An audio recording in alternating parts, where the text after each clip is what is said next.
殷公主。季伯，怎么不见皇公子啊？子歇躲在喜房里不肯出来，我也正着急呢。他要不来，如何行这一拜大礼？我亲自去请他。这样不妥，不合理智。有何不妥啊？反正他早晚是我的夫君。哎，公主，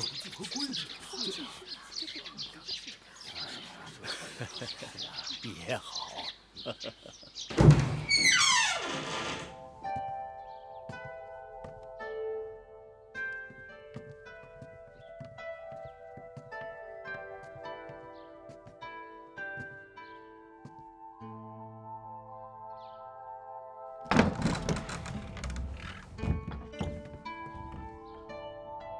夫君，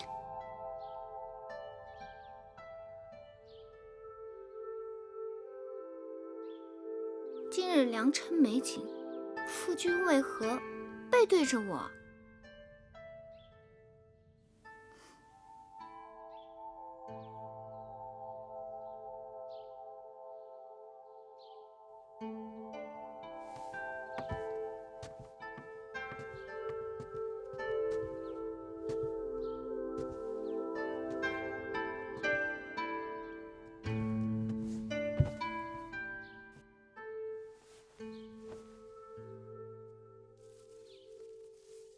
夫君，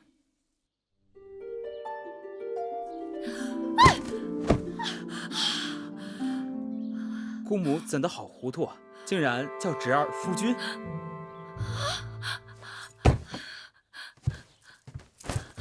公主，皇公子呢？皇公子不是在屋里吗？那是太子。太子，太子一早来给皇公子贺喜，然后就走了呀。蠢猪，那走掉的是皇公子。公主息怒，公主息怒！啊，怎么出这种事？公主息怒！公主息怒！公主息怒！公主闪开！公主！怎么回事？拜！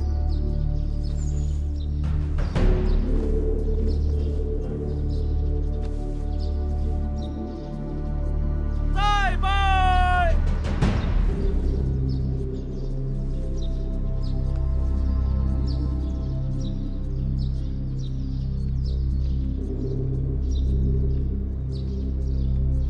三拜！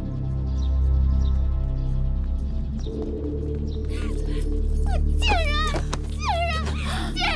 干嘛呀？贱人！放肆！芈茵，狄公主出嫁，你怎敢放肆？大王为后，替芈茵做主。皇协拒婚，他跑了。此事当真？金华台里，太子穿着喜服，皇公子根本不见踪影。定是那芈月设此奸计，毒害婴儿。大王为后，千万不可放过这个芈月。芈月，告诉我，黄歇到底去哪里了？黄歇是在与芈茵成婚的时候不见的，我怎能知道他的去向？好硬的一张嘴，给我拿下！是。母后，那黄歇被关在金华台多日，月妹妹日日与舒儿在一起。黄歇走了，去追那黄歇便是，怎怪在月妹妹身上？那皇公子定是被芈月迷惑了心窍，今日突然不见，定是与芈月早有预谋。你这桩婚事，皇公子本来就是不情不愿的，强按牛头喝水，得此结果也怨不得别人。舒儿，你给我闭嘴！我心里明镜似的，早就看出芈月跟你出嫁秦国是不怀好意，你还替这个贱人说三道四，把芈月给我扣下！母后，今日是舒儿出嫁之日，一身祸福均系此刻。芈茵哭闹较场，母后又要扣下舒儿的陪嫁应试。假若一定如此，不嫁也罢了。舒儿，月妹妹不走，舒儿也不走。舒儿糊涂，母后这是为了你好。大王，吉时已到，若错过了时辰，与公主的姻缘不利。大王，这黄歇悔婚是小事，楚秦联姻才是大事。母母后，眼下没有证据证明黄歇的出逃与芈月有关，依寡人之见，还是得过且过，即刻启程吧。这怎么可以？有何不可？若不是你强行把芈印许给黄歇，事情怎么会闹到如今这个地步？微后明鉴，若再不启程，就会错过了吉期。秦王那里在关外迎亲的人也是有时辰的。况且秦国迎亲使者手里有陪嫁应妾的名单，突然少了一人，恐怕会引起误会和猜忌。好了好了，启程启程启程！等等，舒儿，也许你眼下还不会明白，我所做的一切都是为你好。你是娘亲身上掉下来的肉，我怎会害你？等你以后有了自己的孩儿，你便会明白做娘的一片苦心。母后，母后敬请放心，舒儿到了秦国，会擅自珍重的。往后山高路远，舒儿不能陪在母后身边尽孝，还望母后多加保重。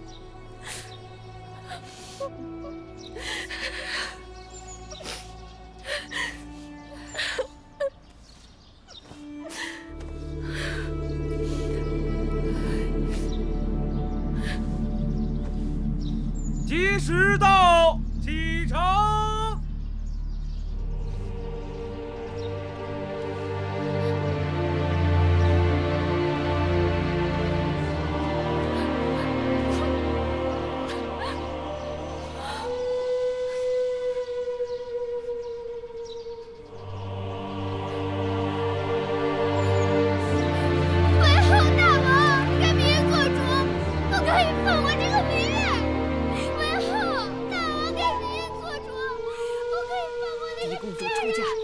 哭闹真是丧气！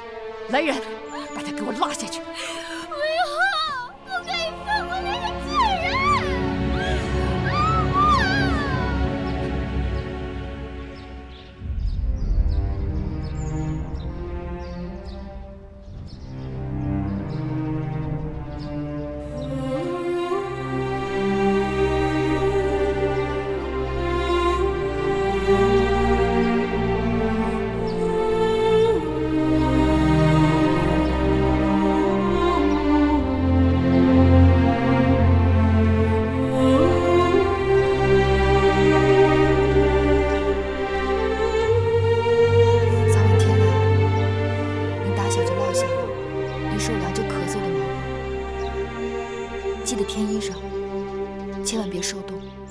放心，你和冉帝路上要保重，还有贵姑，不要太辛苦了。在宫里，无论遇到什么事情，你都要学会忍，千万要小心微后那位。只要熬到分封，有了你自己的立脚之地，一切就都好办了。等到分封之后，我一定想办法把你们都接回来。只是这一去，路途遥远，会有很多危险。还有我呢，谁要是敢欺负姐姐和魁姑，我就揍他。小冉是个男子汉了，遇到险境，我们会有办法的。眼下我们不得不分开，就是为了有一日，我们可以平平安安的团聚在一起。久等了，要不然到江边上船，天就要黑了。蓉蓉送姐姐出嫁。起来吧。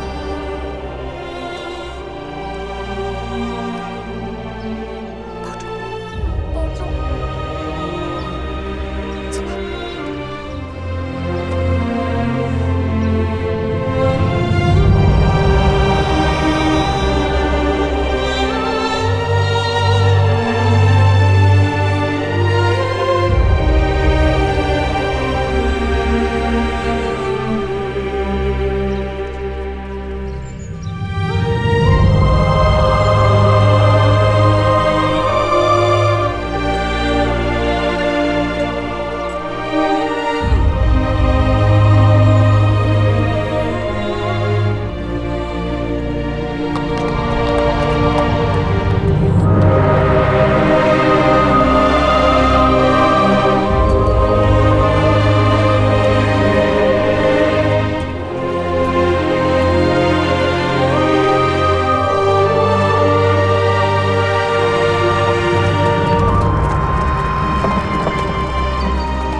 襄城守将唐遂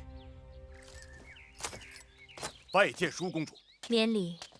谢公主。这位是秦国的蒙敖将军，特来迎亲。外臣蒙敖拜见舒公主。蒙将军有礼。公主，行宫已经准备好了，请您先行歇息。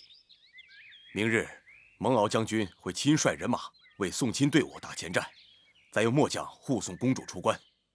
出了襄城，就由蒙敖将军护送公主入秦了。有劳两位将军了。这是外臣应尽的职责。舒公主，请。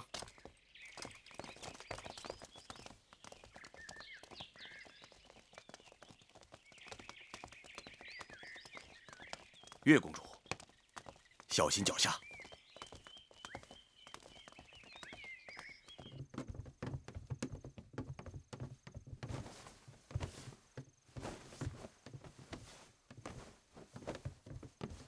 哎呀，终于到了。晌午才从船上下来，接着又坐车，这会儿觉得房子都在打晃呢。妹妹，你快坐吧。姐姐早生歇息吧，明日开始车马劳顿，只怕会更辛苦。妹妹，你也累坏了吧？那你也早点歇息吧。我就住在姐姐隔壁，有事喊我。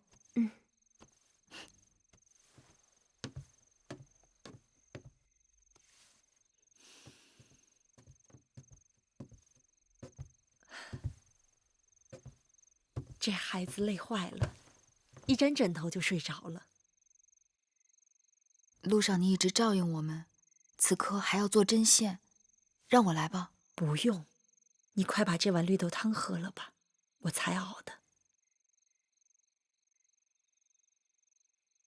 是不是还有点烫？不是。明日就要离开楚国了。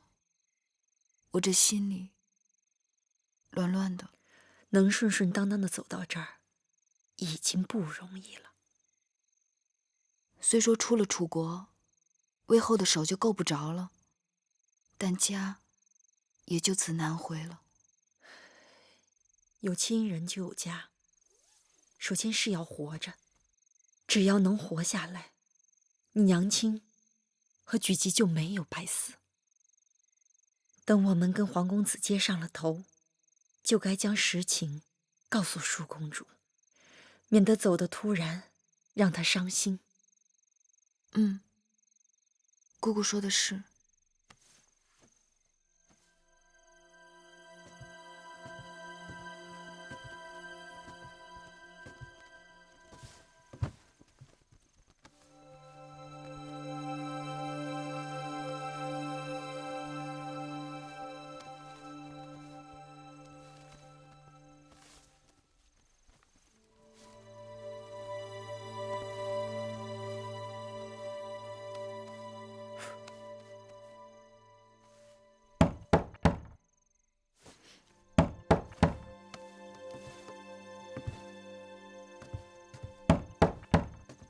谁啊？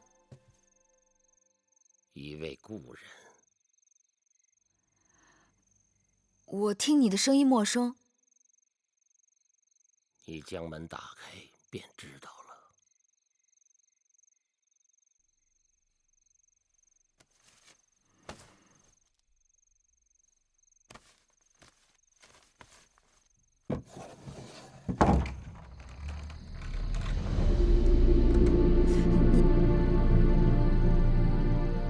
你谁啊？老夫没有猜错，应该就是你。可我不认识您。你是月公主，是那颗霸星。老伯，我没见过您。在下堂妹，襄城守将唐遂是在下的堂弟。16年前你还未出世，老夫就知道你了。你在说什么？当年老夫夜观天象，发现霸星出世，四府变刘家乱，诛天下大变。我将此事报告给大王，说霸星将要降生到楚宫。大王当时高兴得很呢，没想到生下来的却是你这个女娃娃。于是，老夫被剜去了双眼，流放到了边关。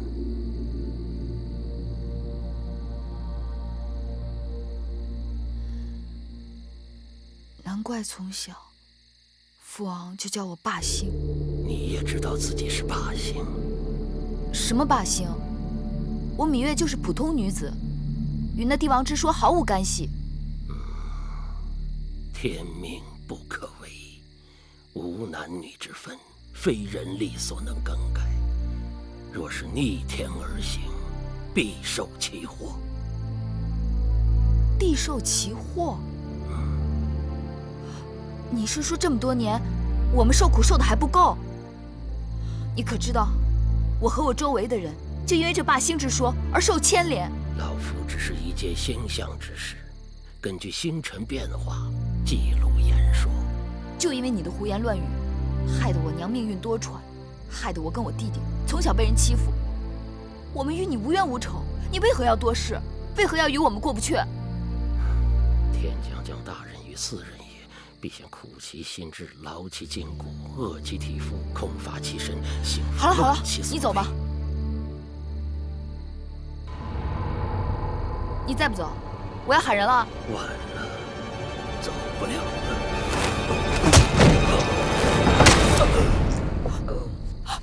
老伯，老伯。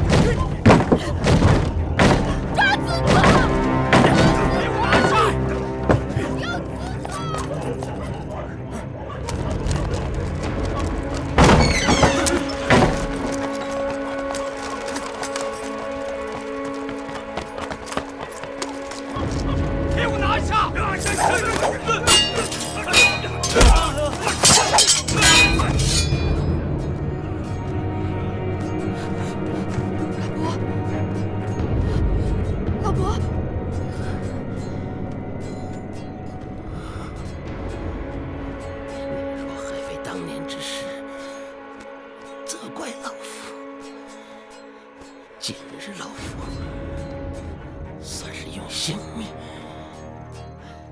偿还你了。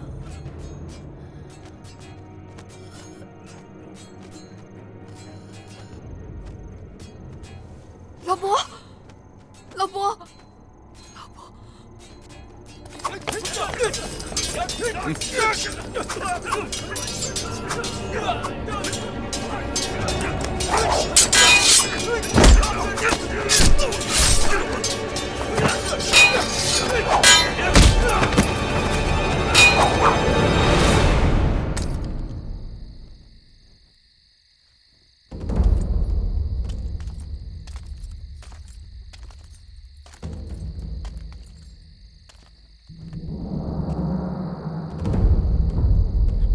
大胆狂徒！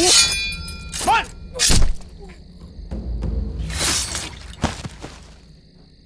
踏进去！咎由自取。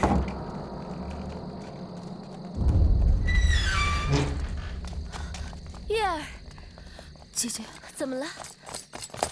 唐将军，出什么事了？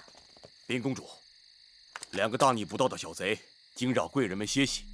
现末将已将其诛灭，望舒公主恕罪。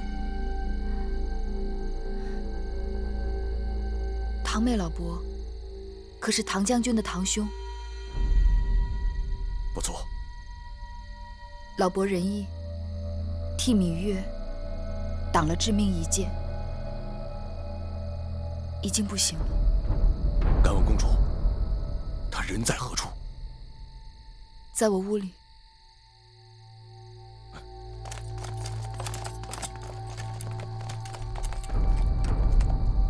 这门外不是有侍卫把守吗？怎么还能让外人进来？守门的侍卫均已被害。这院子外面应当还有巡逻的将士和值更的侍从。唐将军可知他们的去向？这……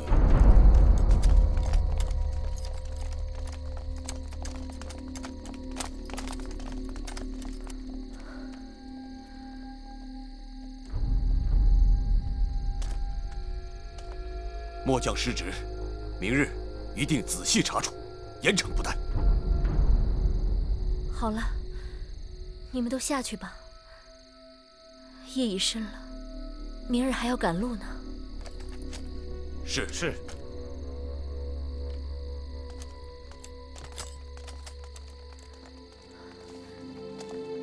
月儿，你没事吧？没事。吓死我了！你没事就好。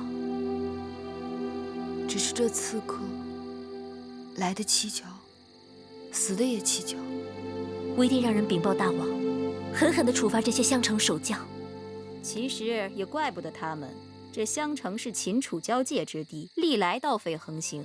今日之事，大约也是哪个毛贼被糊涂油蒙了心，闯错了地方。玳瑁姑姑好灵清啊，连这小小边城的事情都了然于胸。奴婢也是道听途说罢了。既然大家都没事，那就早点歇息吧。早点歇息吧。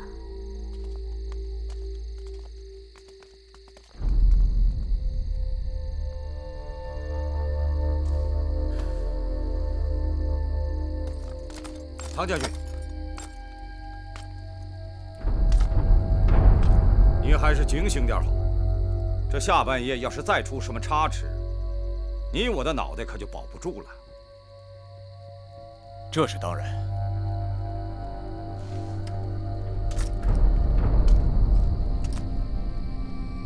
你们这队人，给我在院子外面牢牢守住。要是再出半点差池，本将军绝不轻饶。是。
我想了一夜，昨晚之事绝非意外。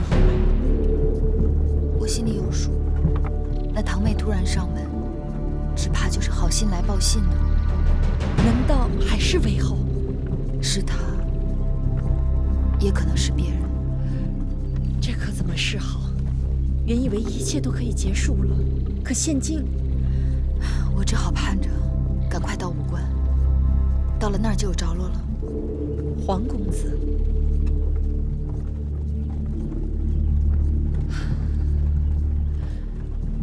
少司命庇佑，月儿和我们能平安到武关城。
公主，此处已是楚秦交界，末将只能护送公主至此。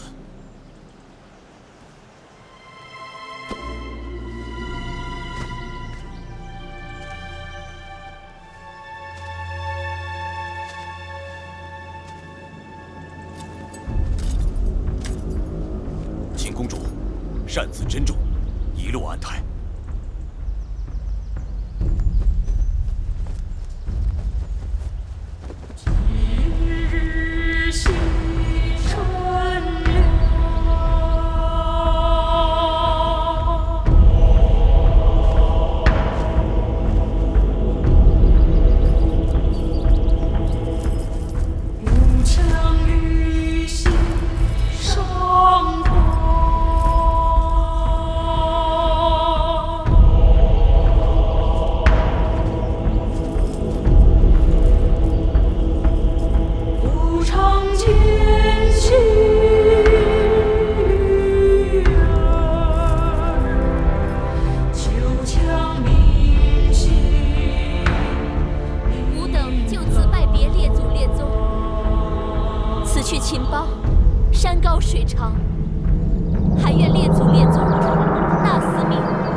也算是聊作安慰。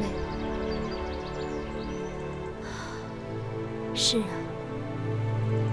水是家乡好，月是故乡美。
公主，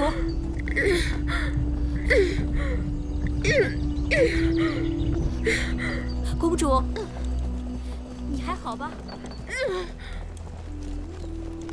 你怎么样？停车！停车！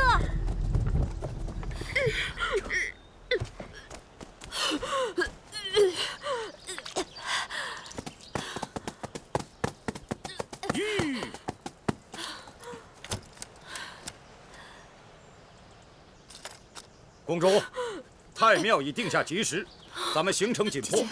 末将知道，公主身子娇贵，可公主每日迟出早歇，走走停停，中间又是种种事故，照这个速度行进，怕是会延误婚期的。将，公主尊贵之躯，难以承受车马颠簸之苦，自然要多加休息。将军既奉秦王之令，遵令行保护之责即可，并非押送犯人。何时行，何时止，当由公主做主。及期如何，与你何干？放肆！你只不过是小小奴婢，竟敢对本将军无礼！不错，我是奴婢，但我是楚国公主的奴婢，不是将军的奴婢。既入秦界，要遵秦法，耽误了规定的行程，无论奴婢贵人，一律责罚不贷。将军息怒。秦王以礼聘楚，楚国以礼送驾，将军身为秦臣，该以礼护送。公主病倒，将军和属下必然滞留。将军若是能让公主歇息1个时辰，公主身体略好些，也可让车马加速行程。1个时辰？不行，只能歇半个时辰。谢将军。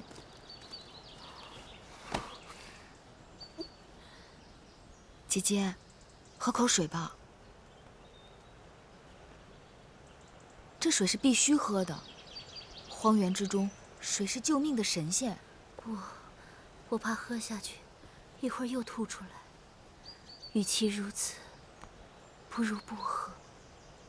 姐姐，入秦多日，你不是吃不下东西，就是把吃的东西全都吐了出来。若是这样下去，身体会吃不消的。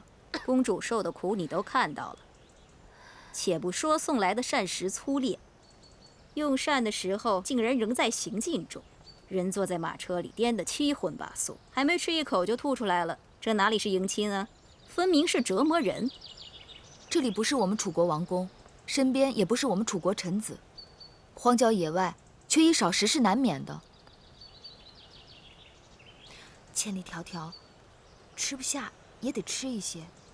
身子是姐姐自己的，损伤了无人可抵偿。出嫁前，只知道这一路曲折遥远，谁料会如此艰辛。还有那个蒙敖将军，更是可恶，完全不把我们放在眼中。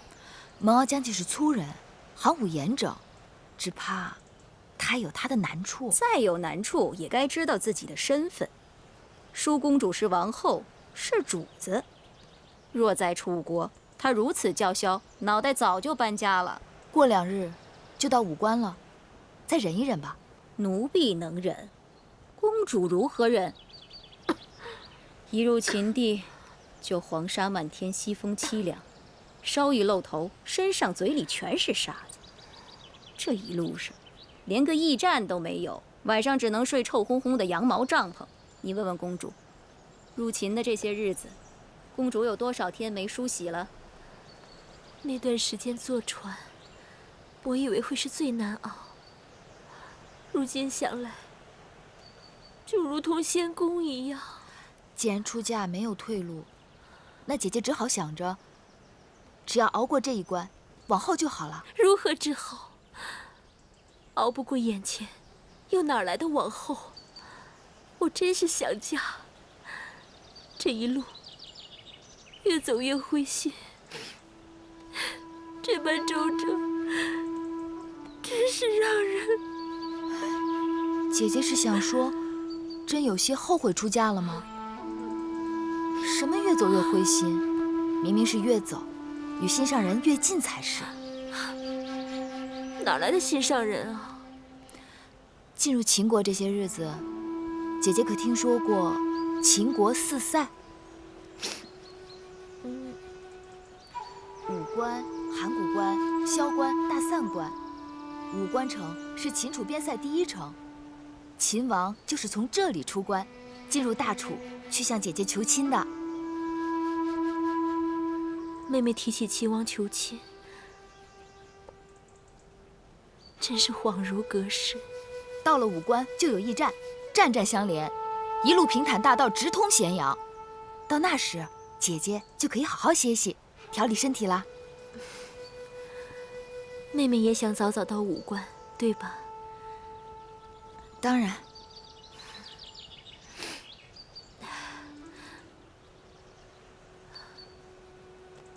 说来也是，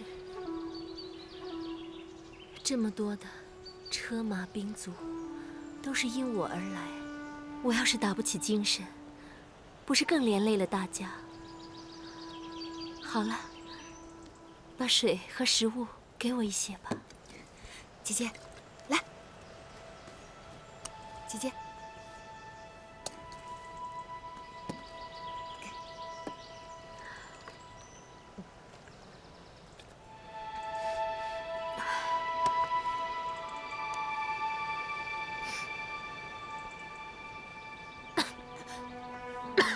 姐姐，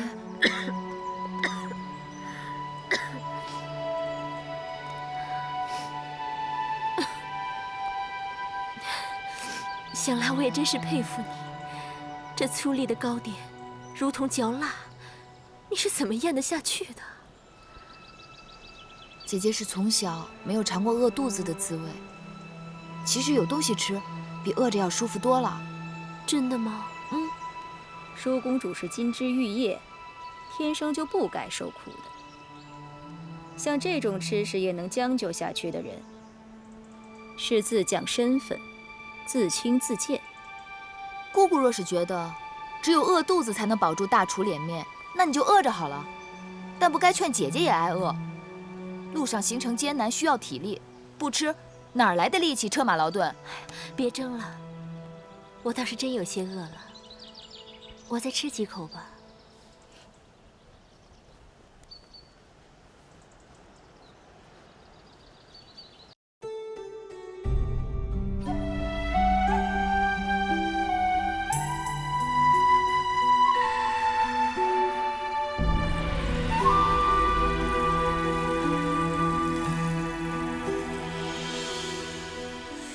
繁星如许，明月如初，前尘往事从何起数？心有情丝万千束，却生得一缕孤独。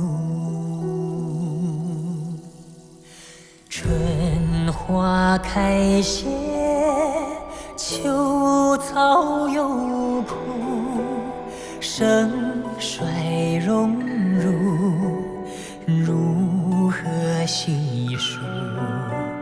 泥水暖，为谁寒？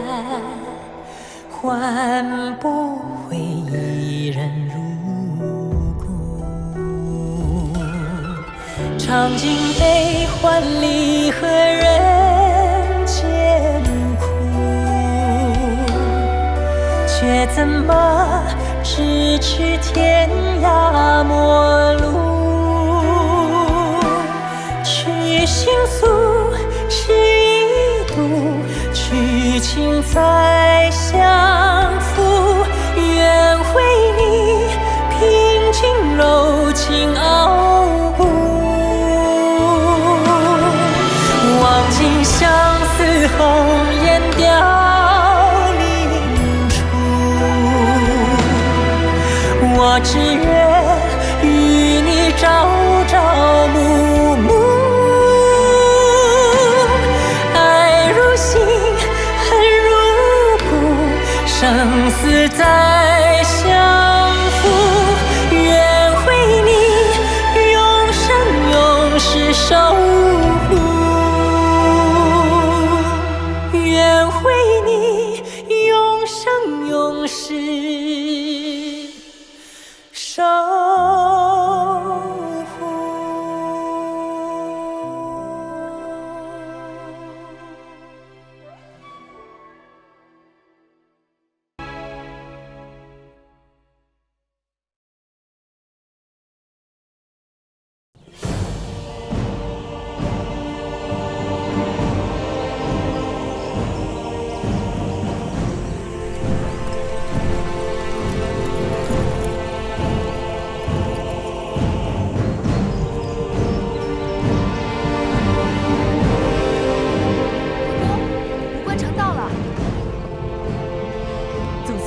关了。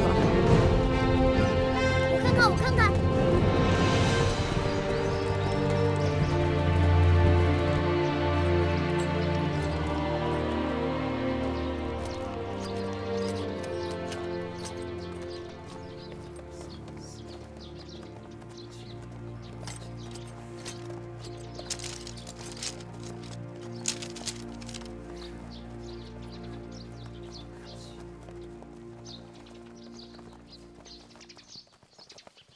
蒙将军，我刚才清点了一下人数，你看对不对啊？贵女4位，女御10位，家眷6人，奴仆7人，对不对？我问你对不对？对。行了，这些人入住驿馆，剩下的人住在驿馆外。好，舒公主，请跟我来。一个小吏竟敢对将军如此大声言辞，可见其人尊卑不分，粗鄙之地，教化使人。商君之法，在秦国的边城都能执行得如此严厉，连蒙敖这种桀骜不驯的人都要恪守屈从，可见秦国纪律严明。剩下的人跟我来。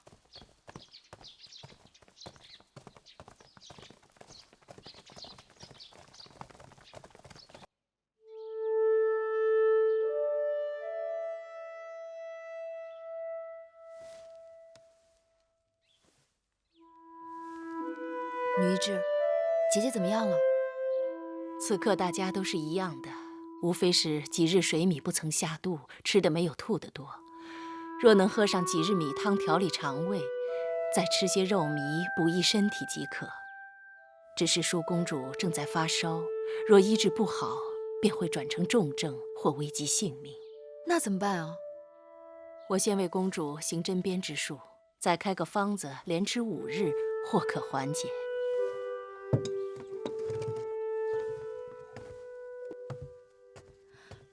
珍珠，一会儿拿着药方速去开药，尽快回来。是。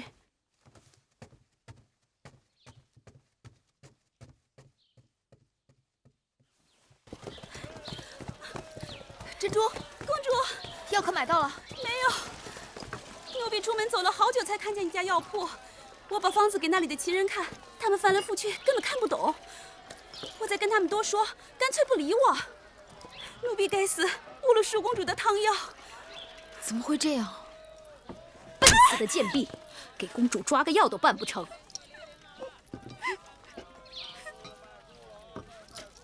哎呀，我竟然忘了，这10里不同音，百里不同俗的，这到了秦国，自然是用秦国文字。他们一定是因为看不懂女医治的方子，所以不肯理会咱们。玳瑁姑姑，咱们这些随驾的臣仆中，有哪个会秦国文字？他们都是打理内政的内小臣，哪里懂得列国文字？再说，我们楚国也算得上天下第1大国，怎的秦国人不学我楚国文字，反而要我楚国人懂得秦国文字呢？我去找蒙敖。蒙某是甲士，负责护送楚国公主到我大秦国都，遵行的是保护之责。至于其他的事情，自然是由贵国公主自己做主。再说蒙某又不是什么臣仆之辈，这种杂役小事，请公主自便。我并非是打算劳驾将军，我只求你派给我一个懂楚文的秦兵，去药铺抓药罢了。你们楚国的贵人，自然是经常把楚国的士卒当成下人。可我们大秦的士卒，岂会充当此等杂役的角色？那你帮我找一个懂楚文的秦人，随便什么人。没有。你们楚国那些鸟文，除了专职外务的臣子们之外，没人能会。你要买药，让你们楚人去买，别在这烦我。你这个人，情理不通。你出了驿站，上大街往前走，再往北拐，那边有一个雍氏药铺。那铺主是武关城内最有学问的人，你可以找他试试。要是他也不知道，那就没办法了。多谢。月公主穿婚装出行不太合适吧？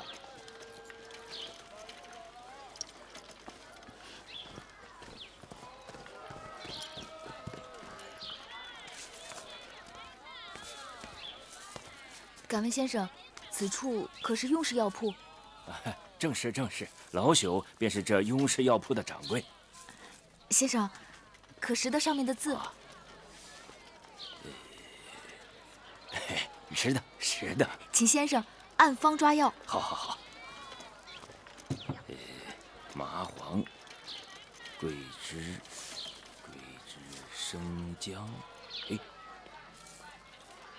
不对呀，你这药方哪里来的？怎么了？你这药方用量有差错，我不能给你抓这个药。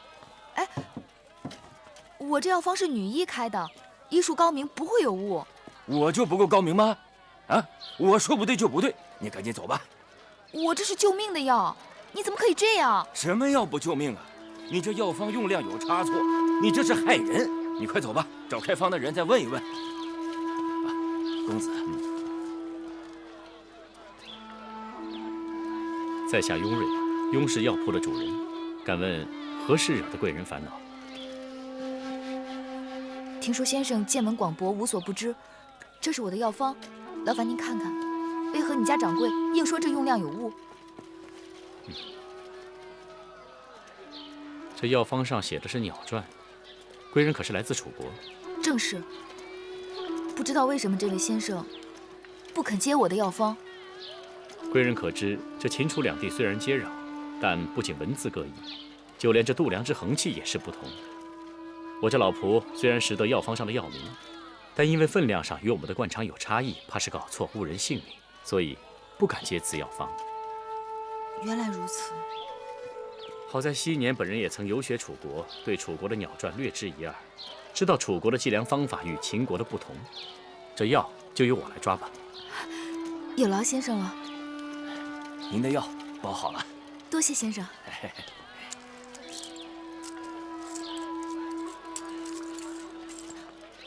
那我这楚国的钱在秦国是不是也不能用啊？也不是不能用，一般来说就是称重。不管什么钱币，大致分量都差不多。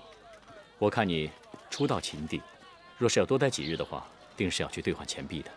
那我找何人可以兑换钱币？此城的银号也是本人所开，我这里还有一些元钱可以兑换给贵人，免得来去麻烦。多谢先生。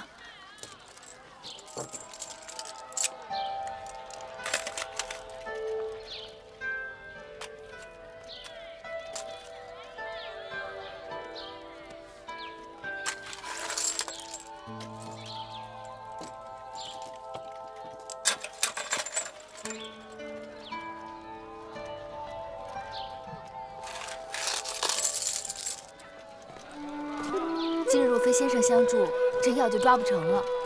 大恩不言谢，若日后有机会，定当报答。举手之劳，人皆可为，岂敢当一声恩语谢？在下今日也不过是凑巧到此，能为贵人效劳，是在下的荣幸。先生姓雍，这一路往南下去是上庸，莫非您是雍国后人？雍国处于秦楚夹缝之间，早已亡国，国土被秦楚瓜分。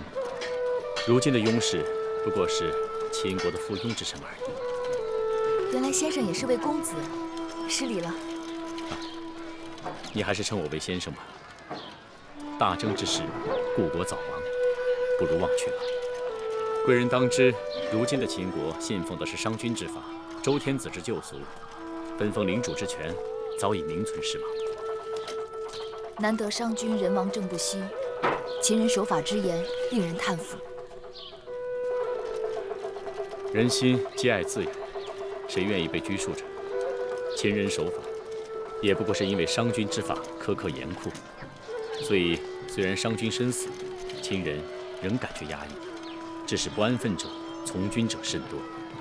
这是为何？当军事，军令之下比勇气，比胆量，比杀人。秦人军功之上高于列国数倍，所以秦人与列国征战，排除将帅的能力之外，秦人往往可以战胜数倍于己的他国军队。秦人可畏啊！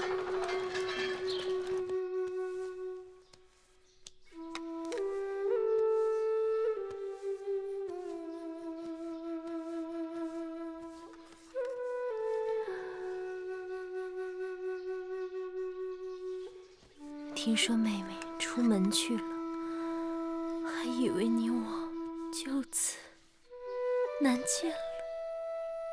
姐姐何出此言？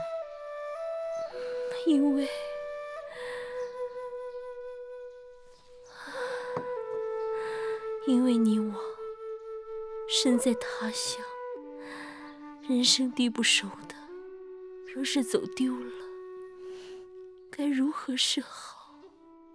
姐姐多虑了，我又不是小孩子，说丢就能丢。只是太辛苦你了。只要姐姐的身子能好起来，我做什么都不辛苦。芈月是公主的陪嫁应试，替公主奔波劳累是分内之事。再说，她身体强壮，做惯了粗事差事。玳瑁姑姑此话不对，月儿久病，身体尚未痊愈，就与你我一同素风参与，艰辛无比，何来的强壮二字？再说月儿本是楚国公主，为何她就该做粗使差事？从今以后，我和月儿只有姐妹，没有尊卑。玳瑁姑姑要再出此言，不要怪我迁怒于你。是。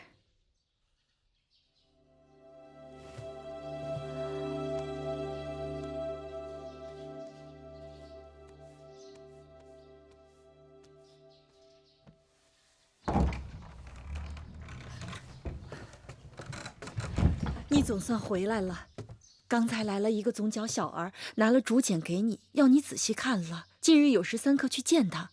见谁？他说你该知道的。那小儿呢？传完了话就走了。我追着问他到哪儿见，他一边跑又一边摇头的。皎皎黄鸟止于棘，谁从穆公子车燕西？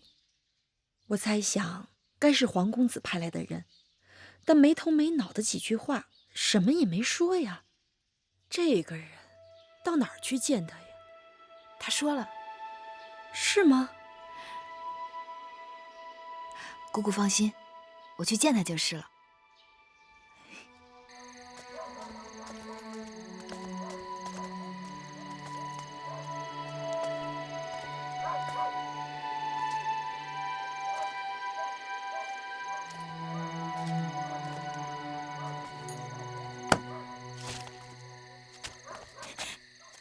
月儿，刚才我还在担心，我怕我让别人传话说的含糊，万一你要是没听懂，可麻烦了。哪里含糊了？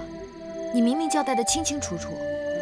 皎皎黄鸟止于棘，棘枣树，有时3刻，在大枣树下见。可是你怎么知道就是这棵枣树呢？你既然约在傍晚时分，定不会让我孤身往远处去。我向驿馆的杂役打听了，这附近最大的枣树，自然就找到这儿了。傻笑什么呀？天结地灵，我黄仙能遇到如此聪慧的女子，是几世修来的福分。你死里逃生，还这般有嘴。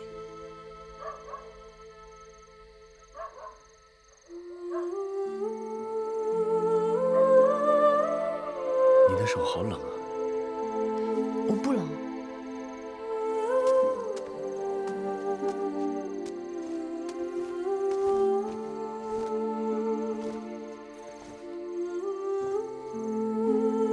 不冷也披上。迎亲的人马刚刚到武关，他们定要休整几日。既然魁国和小冉也出来了，正好咱们一起走。我住的客栈就在那条街，我已经和客栈老板订好了马车。3日后同一时间，我在我住的客栈等你们。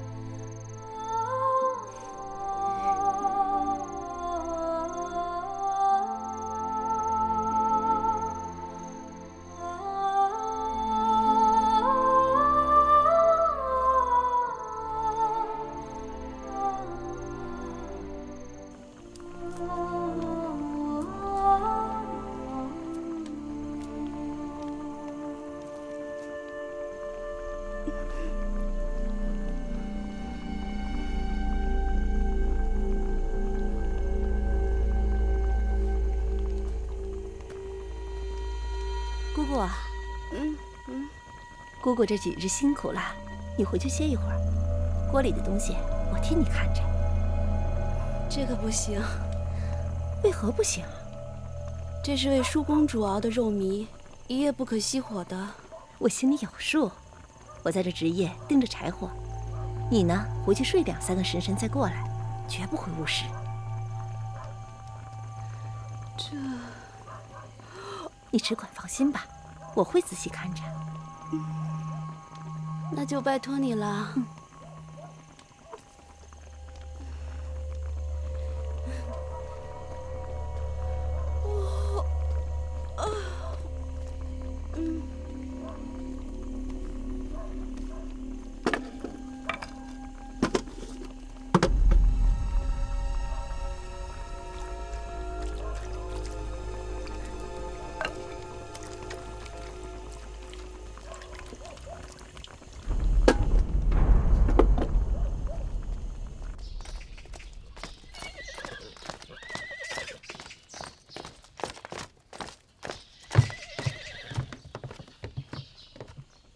我们在这武关城内已经滞留了5日，大秦军法严谨，按期不到一律处斩。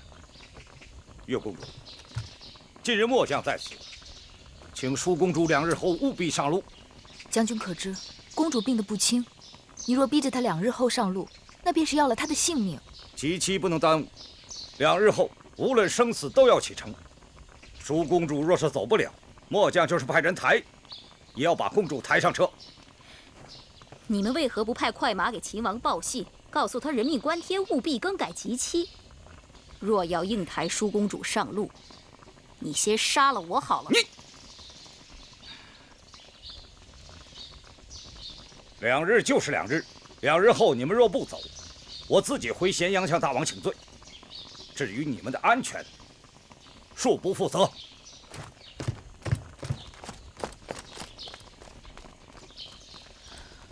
一入秦国，处处凶险。舒姐姐疲惫辛劳，病倒是意料之中，可病成如此模样，是不是有些古怪？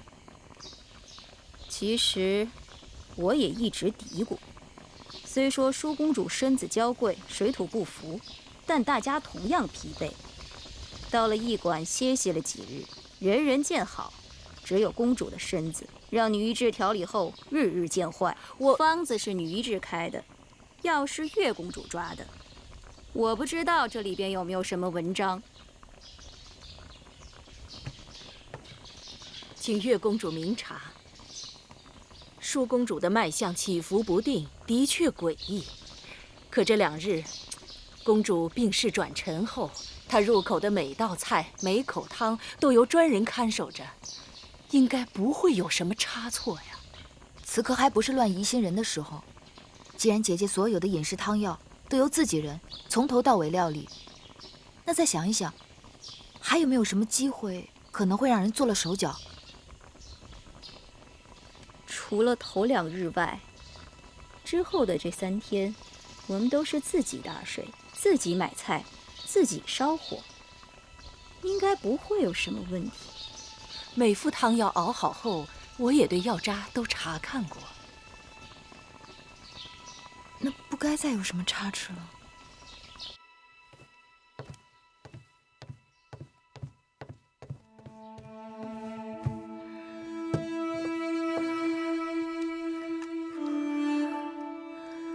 月妹妹，我是不是要死了？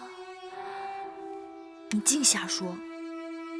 你就是水土不服，调养几日就会好起来的。我自己的身子，我心里清楚，我从没有这么难受过。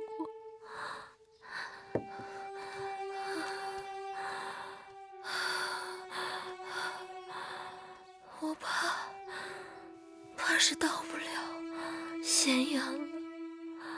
别瞎说，吃了药就会好起来的。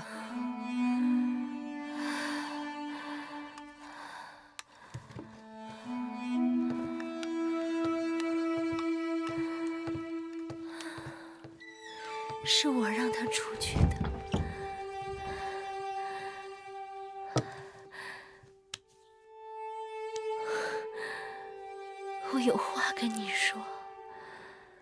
妹妹这一路跟着我，吃了好多苦，眼下已经到了5关了。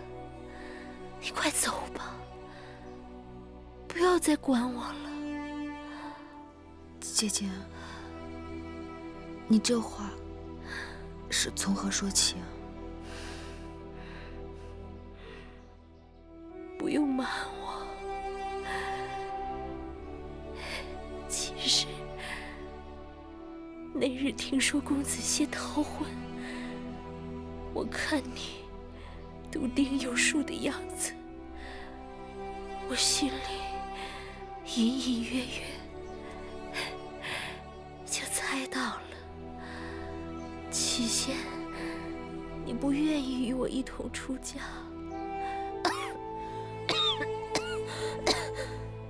后又自请陪嫁秦国，定是事出有因，对吗？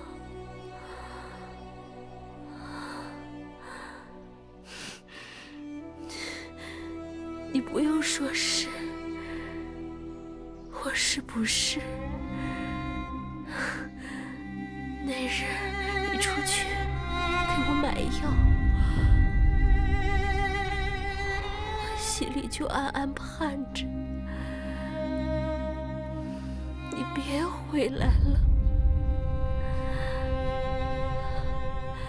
你在楚宫里吃尽了苦，我原想为你做的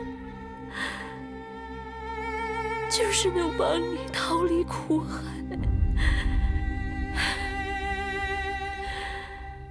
如若妹妹真的有个好去处，姐姐也替你高兴。姐姐别说了，你都病成这样了，还在为我操心，这是何苦？你好好喝下药，身子自然会好起来的。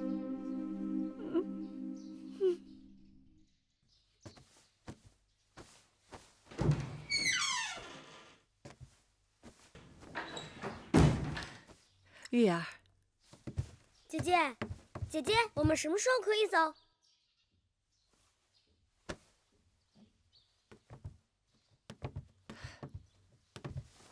东西我都收拾好了，就这2个包袱。有时正是一管用膳的时候，四处乱糟糟的，我们分头出去，应该不会有人注目。姑姑，我有话要同你们商量。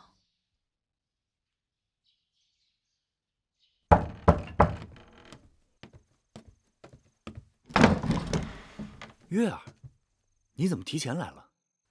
快进来。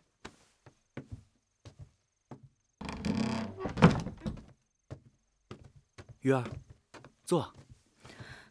子歇，我恐怕不能马上与你走了。出什么事了？舒姐姐病情凶险，我若甩手走了，她定是凶多吉少。姐姐眼下身边最需要亲人照顾，我想，我应当守在她身边，把她送到咸阳。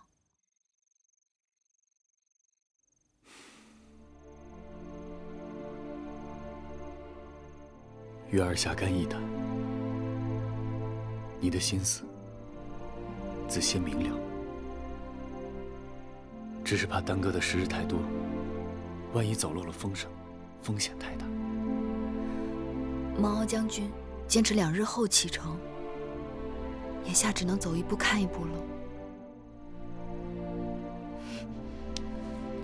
等把舒姐姐送到咸阳，月儿就可同葵姑、同小冉与你远走高飞了。既然月儿的心意已定，我依你就是。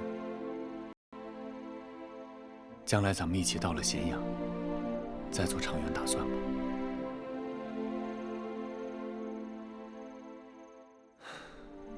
天色已晚，我送你回去吧。这一分手，不知又是多少千山万水。多少千山万水，子歇都和月儿一起。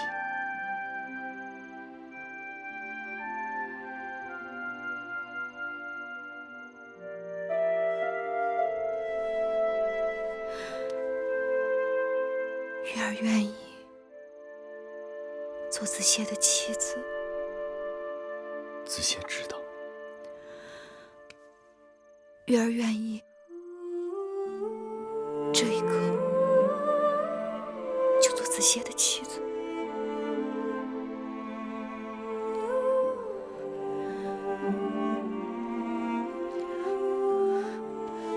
月儿不可，月儿万万不可。子歇视月儿为珍宝，你我只有行过6礼，明媒正娶后，才可结为夫妻。子歇愿意等到迎你入洞房的那一天，那一刻。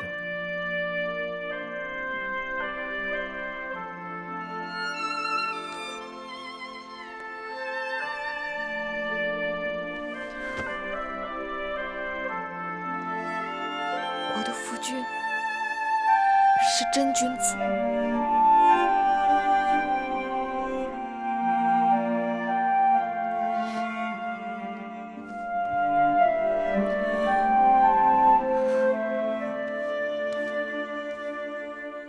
这香囊本来就是为你做的，一直不得功夫给你，望你带在身边，看到它就像看到月儿似的。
你在干什么？没干什么。你在烧什么？来人，抓住他！抓住他！站住！站住！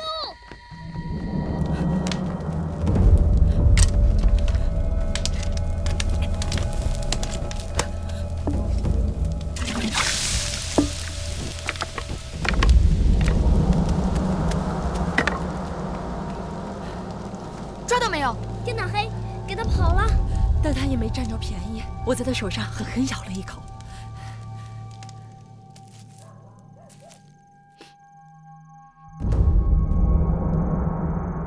女医治，这是什么草药？麻黄。我给舒公主开的方子里就有这麻黄。麻黄虽能解除舒公主的寒症，可若过量，必会引起失眠、头疼、心悸。公主现在就有这些症状。该死！我每日检查药渣，只是留意会不会有人放入其他的药物，却没有发现用量变了。若将这草药成倍地加入汤药和粥食里，必然会积水成渊。舒公主身体本来就虚弱，这麻黄让她昼夜不能安睡，不思饮食。假若长此以往，只怕再过些日子，公主不是发狂，就是油尽灯枯而死啊！是谁这么处心积虑，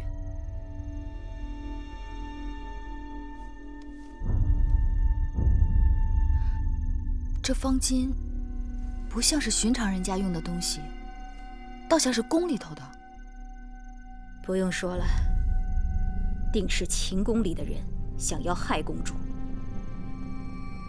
这舒姐姐是秦王迎娶的新王后，人还未到咸阳，怎么就与人结仇了？奴婢猜测，幕后指使之人会不会是秦国的魏夫人？魏夫人？魏夫人是谁？魏后跟奴婢说过，秦国的魏夫人是秦王前王后的妹妹。这些年来，宫中事务由她执掌，她的独子公子华，也是众人眼中未来的太子。秦王迎娶姐姐，难道碍了魏夫人什么事？若真是那魏夫人，她可太狠毒了。姐姐，快躺下，躺下。她从未见过我的面，却想要了我的命。只可惜，我们没有抓到那厨娘，不然到了咸阳，人证物证俱全，姐姐便可向秦王据理力争，拿他们问罪。可我们没抓着那个厨娘，会不会打草惊蛇？那边并不摸我们的底，恐怕还不至于。你们都先下去吧，有月儿陪我就好了。是。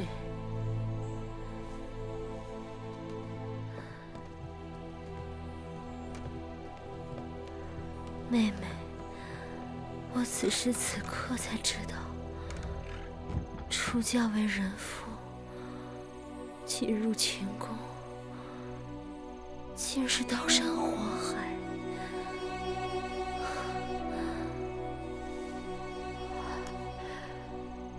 我前几日跟你说的那番话，并非混热之言。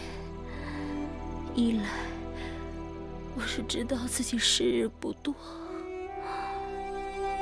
身边就只有你是我的亲人。二来，我也知道妹妹的难处，你我姐妹一场，说不定到最后连个辞别的机会都没有。更何况今日之事，更是让我心灰意冷。我连自己的性命都保不住，你跟着我，只会继续吃苦。姐姐莫把前程看得太淡了。这次害你之人能得手，只愿他们精心策划，而我们毫无防备，加之秦王远在咸阳，鞭长莫及。等姐姐安全进了秦宫，有秦王的庇护，一切就都会不一样了。只怕你要不在我身边，我恐怕自己会少了许多主见。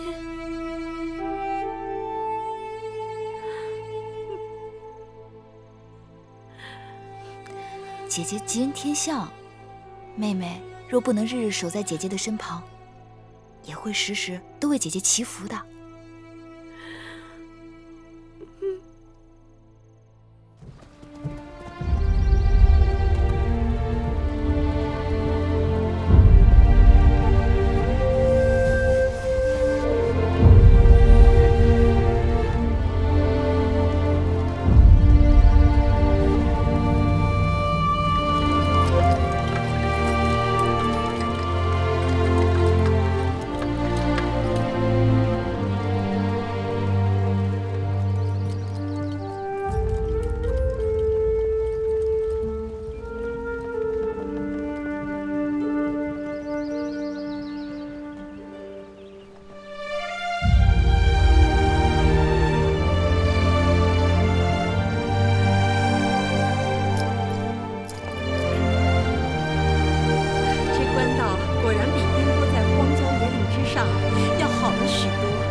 官道，一路经商县、蓝田，直到咸阳，大小城池都很繁华。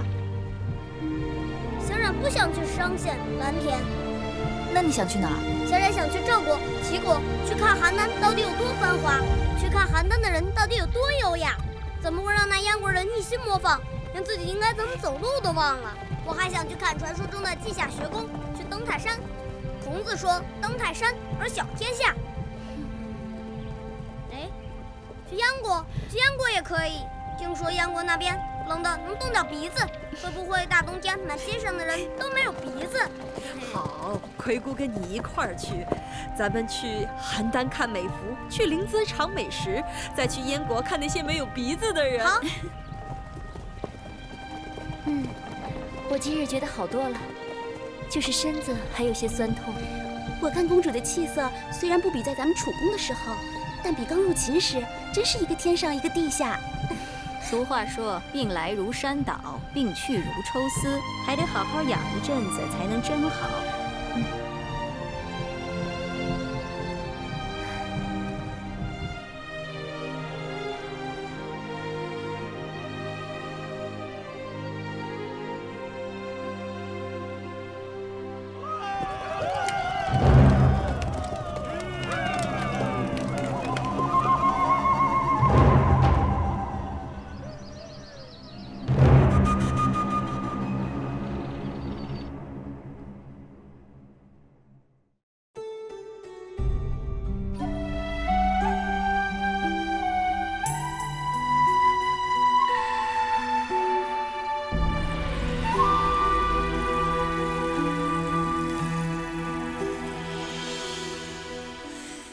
繁星如许，明月如初，前尘往事从何起数？